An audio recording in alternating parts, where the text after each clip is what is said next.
Can a fantasy change the structure of your brain? An adolescent neuroscientist talks about Winnie the Pooh. Ahead on Science Goes to the Movies.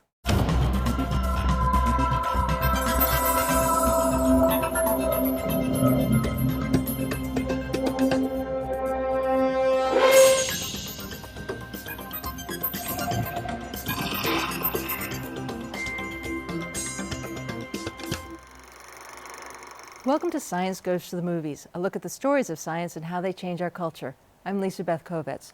Joining me is Dr. Mariah Thomason from NYU Langone's Department of Child and Adolescent Psychiatry. Welcome to the show. Thank you. Thanks for having me. Today we're going to talk about whimsy and fantasy and how it impacts our brains with a look at Disney's Winnie the Pooh sequel, Christopher Robin. Hello, Eeyore. Christopher Robin, it's you played again. Let's go and see if we can find Piglet. I've already stayed far too long. Hello, everyone. It's Christopher Robin! So nice to see you all again. Why, thank you. Silly old bear. I was wrong about work. I was wrong about everything, and I've got to get back to my family. Farewell, Christopher Robin. Mariah, fantasies like Winnie the Pooh are wonderful entertainment, but as a doctor and a scientist, is it good for children to believe that their toys are alive? Yeah, I think that they probably should have some fantasy and for them to have a wild imagination, because the job of a child's brain is to be built, right? There's a serious necessity for that brain to grow and to develop. And to do that, the child has to interact with all types and forms of environments. If the environment was particularly prescribed and there was no opportunity for imagination, then the child's world is limited, what the child can experience and feel. And I think that because the job of a brain is to build working models of the world, the brain has to be able to try different things out, has to be nimble, has to be able to adjust. I like that you're using the words build and be built, as if a child's brain and all of these inputs in it are really changing and growing and is something that can be positively influenced, I think is what's exciting about using the word build instead of grow. When a brand new baby is born, all that that baby has in terms of interaction with the world comes from the sense organs. So you have what your eyes see, what your ears hear, and all of that is going to reinforce, what are the truths, what are the principles, what are the qualities of life. And so, yeah, I think that we must have a fundamental nature that made it so that you can take these things in, that you can build these models and then begin to interact. Are children's brains more open to fantasy because they're structurally built that way, or is it just that they're empty of information and so anything comes filling in? It's definitely that they are built to be wired. In fact, the process of development prenatally is to really just populate that brain with cells. So you see rapid proliferation of cells, and then you see that followed by a lot of connections. So the connectivity of the brain is really the messaging signals of our brain. They're going to initially be programmed to be very promiscuous. So they're going to reach out, they're going to build tons of connections, and then the active processes of reorganization that happen really early in life are sort of a developmental pruning. So say you over-connect, like you're over-promiscuous about making those connections, then those will be refined through the experiences that you have to enforce the circuits that are meant to be there and to literally, like pruning your hedges, trim away the ones that aren't. And that's all based on chemical processes and programming that tells the brain, let's do this, let's keep building this way. And it wouldn't make sense to build a brain that does that throughout the life course, because that would not really serve us. We need to build these systems and then we need to maintain these systems. So childhood really is structurally precious. And an active process. When Christopher Robin leaves the 100-acre woods and never returns, the animals grieve for his loss, but Tigger is still Tigger, and Owl is still Owl. They don't change at all. What about us humans? Does trauma change our brains? I work with a very high-risk cohort in Detroit, in Michigan, and these are children that not only experience a high proportion of trauma, but I think it's probably also compounded by stress in the environment, uncertainty. There's something very powerful about probability, prediction, regularity in terms of children's routines and them knowing what to expect. That's something that we understand. And so these kiddos, they have sort of a mixture of a lot of things going on, and what we see in them and with performing MRI scans of their brains and looking at brain activity and brain connectivity, also looking at their behavior, is that they do have challenges with attention. They do have, maybe there's a potential that they're going to be more vigilant to the noise of the environment and less able to, let's say, tune out when they need to focus to learn, for example, in the classroom. And again, that brings me back to the question of what's adaptive. Right, they have had to learn to be on watch, and that's what their brains do. Yeah, so I think it's important that we don't treat children that have experienced trauma as, I don't want to feel sorry for them. I want to kind of celebrate the fact that we are able to adapt, because trauma exists, like it exists no matter what. So if we can kind of look at the power of the ability to respond to it and why it's doing what it does, we can't undo the trauma, but we can appreciate what's happening, and we can try to make sure that the course is good so that they can go to the classroom and they can learn. I got to back up for just a minute because I'm throwing these terms around like I understand them. What is a neurological change? When we think about brain and change, we can go all the way down to DNA, because the way that DNA is expressed changes how proteins are synthesized. So we can look at that level. We can go up to at the cellular level and think about receptors on the surface of the cell being up or down regulated. We can go up to the microscale and talk about cells and how they're connected to each other. And then we can take several leaps up to the whole neural systems, how coordinated systems at the whole global brain network communicate with each other differently. You and I have many of the same systems. We have names for them. We have functions that are associated with them, but how much system A and system B are collaborative in my brain might look a little bit different than yours. Really? And so we can go all the way from DNA all the way up to systems of the brain and how those systems interact. So changes at all those scales. And if you alter one level, then you probably should think about ripples that would affect the other levels. The characters in this movie are comfy, cozy, middle-class Londoners. In real life, how does poverty exacerbate all these issues with a child's brain development? We know that poverty has an impact on the developing brain. In my group and many other groups, we're focused not so much on what is the association between poverty and brain, but what are the explanatory pathways between poverty and brain that potentially we could have a say, we could interfere, we could somehow get in there and improve in order to lead to ultimately the best outcomes. So examples would be children that are in poverty more frequently have less social emotional support. They may have differences in terms of environmental toxicants or chemicals, disrupted sleep patterns, access to resources, nutrition. So you have to come at it both from enrichment. The environment has more enrichment if you have more resources. There's a language divide in the number of words spoken to children that are living in extreme poverty, and those things impact the developing brain, most certainly. And so the approach that I take is, it's not super useful to say, oh, how does poverty affect the brain? What's very useful to say, okay, we get it. Poverty affects the brain, but what is it that we can do that can somehow buffer the effects that we're seeing that leads to eventually a better outcome for that child? And I think that's where we're going to get a lot of traction. So, and another piece of that is that more and more our group in particular is thinking not just about poverty as in the home, but poverty in the neighborhood. Sure.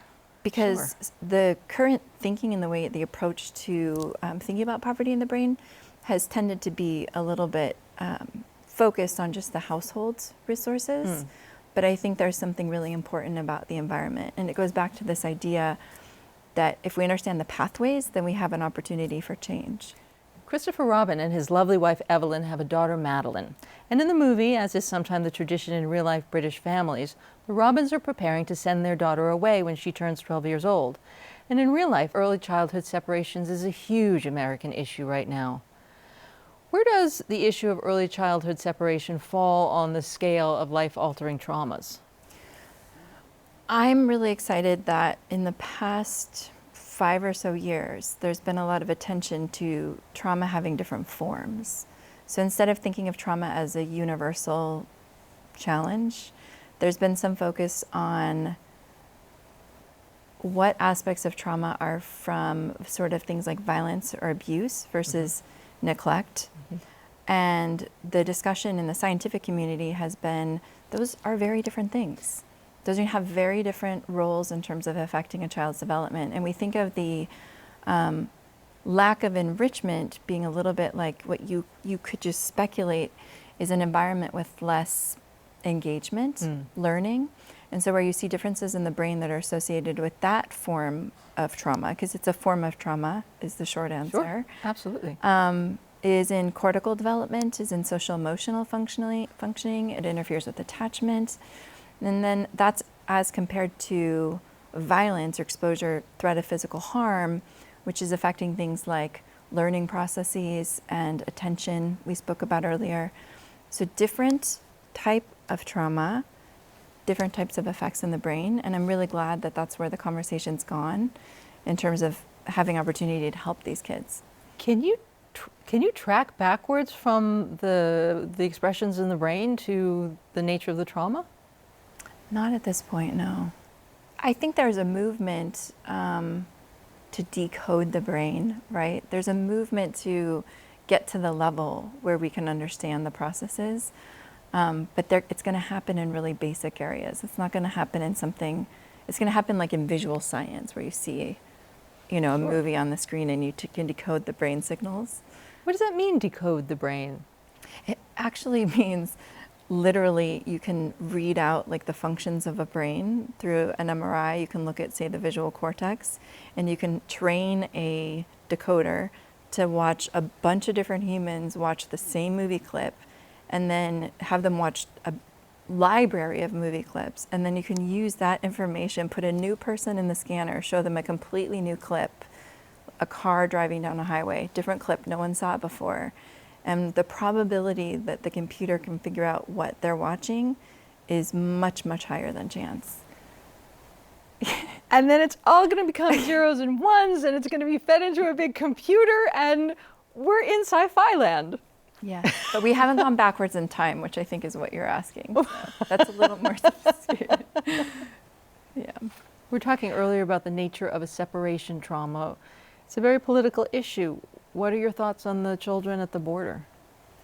Certainly, the children at the border are a major concern and something that a lot of us are focused on, because the experience that those children are having, without a doubt, encompasses all of the things that you and I have been discussing: the lack of probability, the trauma, the separation, and fears of self-harm, which is very much what exposure to violence is. Very much, that's the fundamental fear that you're tapping into.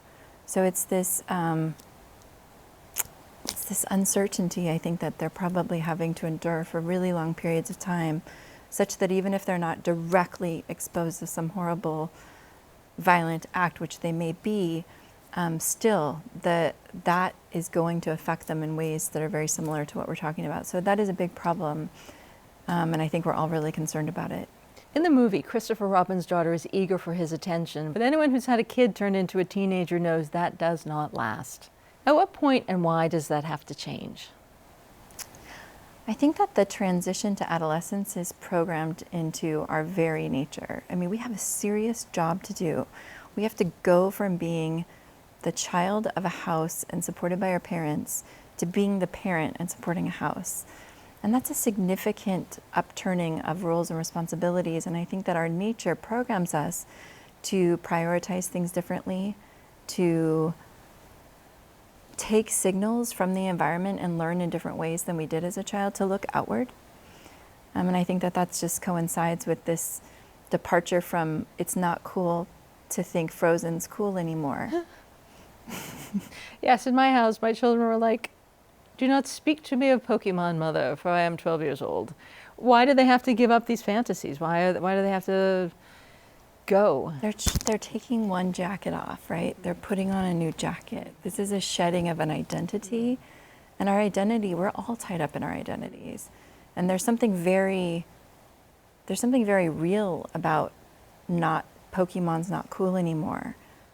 Well, it ties into what you said about the way the brain is built. The brain is built to like Pokemon, and then it has to break with that. There's going to be a violence too big a word, but it has to be an aggressive break. And Pokemon and us as their parents. We also can't just put this on the brain. We have this social world around us that confirms these steps as being the correct steps. So it's the brain also looking in a mirror of experience that's going to just say, you know, here's what matters now. Here's what matters.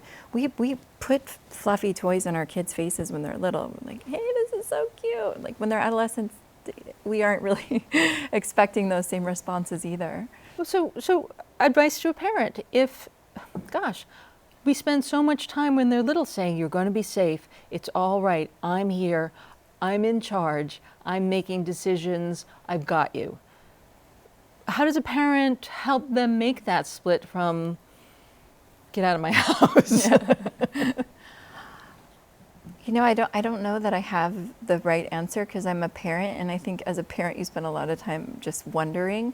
But I do know that it's something that's a conversation, an ongoing conversation in the home, talking about the future. We don't just live in the moment. So in my home, you know, we look at possible futures. We look at what's coming, so that it's an active dialogue. They're still protected. They're still supported, but you've given they them are aware that there is a point at which they're going to have to notice. Yeah, you've given them an on-ramp to adulthood, where they can start to see it and start to build it in their brains. That's very interesting. It's always good to have a parent scientist on board. Madeline Robin in this gentle comedy is aggressively discouraged by her father Christopher from indulging in fantasies. To protect and prepare her for adult life, she's given limited emotional autonomy. She doesn't get to think or play or be whimsical, but then Winnie the Pooh and his friends tumble into her life and it all turns out splendidly because it's a movie. What is emotional autonomy and why do kids need it? You need to be given the opportunity to explore your emotional self, just like you're taught to explore mathematical logic or rules or scientific properties. And we know from research that the helicopter parent doesn't work. That doesn't work. And why doesn't it work? I couldn't tell you exactly what the demonstrated proof is on why not, but my intuition is that we have to get things wrong to get them right. And emotions are one of the trickiest, stickiest things that we as humans have to deal with. Do these fantasies, do these stories, does the silliness help a child's brain develop?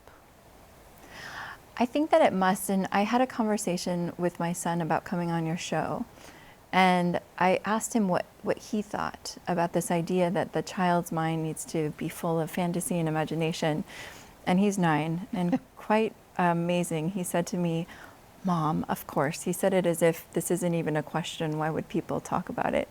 He said, logic will get you from A to B, but imagination will take you everywhere. And I thought, wow, that's a great answer. And he's like, yeah, do you know who said that? Albert Einstein. And I was like, well, then we've got it sorted out, because if Albert Einstein thinks we need imagination. Yeah, so I think that we absolutely need it, because we have to be able to be nimble. We have to be able to explore. It's not just a matter of getting from one point to another, to a ready, to what are we trying to get to? A ready to think point? Life is dynamic. What do you need at 30? What do you need at 40? What do you need at 50? What do you need when uncertainty comes into your life and you have to completely write it all over again? So would you say that the fantasies that we build in childhood build out our brains to be used in our 30s, 40s, and 50s? Is that valid? I think that's valid. Yeah. In the original Winnie the Pooh, Christopher Robin famously promises Pooh that he won't ever forget about you even when I'm 100. In this movie, Christopher Robin, as well as in the Mary Poppins sequel, seems to say that adults must remember these childhood whimsies in order to better see the adult world. But those are movies and you're a doctor, so what do you think? Do childhood fantasies impact who we are as adults? I think that childhood fantasies impact us, and I think that we probably draw on them differently from person to person, from moment to moment. There may be just huge individual difference in our interest in tapping into either the fantasies we had or the experiences we had as children interacting with those fantasies. Because when I think back, I think of myself. I reflect the world through my experience as I felt it. And so maybe there is some value for some people in being able to recall the experiences or the way that they felt when engaging around fantasy. You know, there's so much nostalgia these days. Do you think we should keep them alive? Keep these fantasies alive for ourselves? Will it help us as adults? Maybe the happiness associated with the experience of the fantasy. I mean, I know that I have good days and bad days, and stress is a huge part of Being an adult? being an adult. And so if you can somehow use it to your advantage, I think that that would be great. Or if it helps you to be more creative or... That's great advice. In the movie, the grown-up Christopher Robin tells Winnie the Pooh that he is not who he used to be. And Pooh insists, but you are. Are we still who we were as children? I think so. I think that some of us are more or less in touch with that, and we probably call it as we need it. Do you think the brain changes enough from childhood to adult that we could call them different brains in the way that we shed our skin? It's a whole new body by a certain time. Does the brain act like that also? I don't think so. The one caveat that I would provide is that the adult brain is not just a grown-up version of a little brain, because the path that we follow forward through development from getting to an immature brain to a mature brain is nonlinear.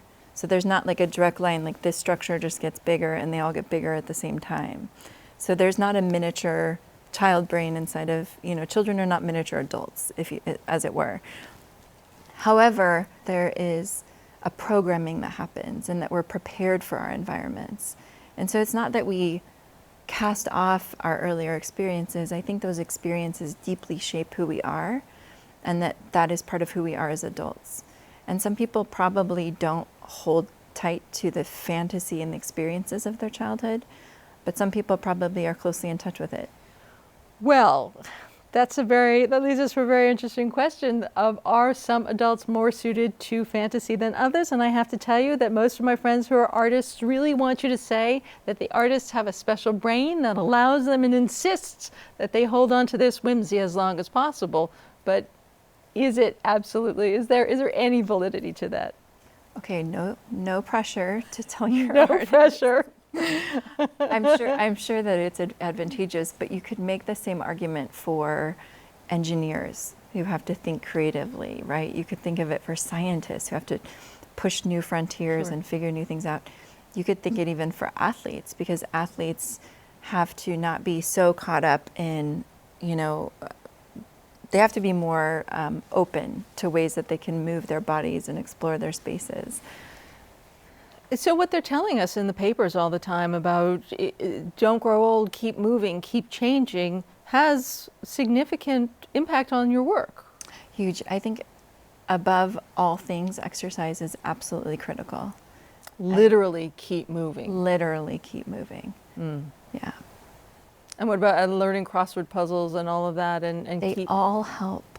They all help. Yeah.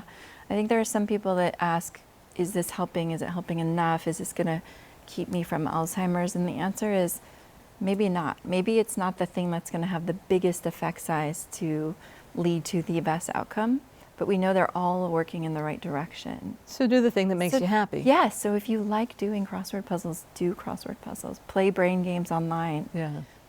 If it's all helping you, but also walk and see friends. Social Sure. activities also. In our lifetime, there's been an explosion of entertainment options. If you want, you can enjoy nearly non-stop consumption of fantasy stories. And in video games, you experience the fantasy in the first person, making it even more intense.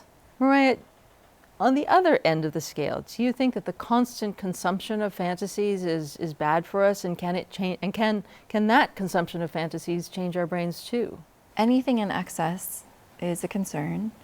And one of the things that springs to mind when you ask that question is, could we actually begin thinking differently if fantasies followed some particular line? Like, we've seen a lot of zombie movies in the past couple of years. We've seen lots of post-apocalyptic type of themes.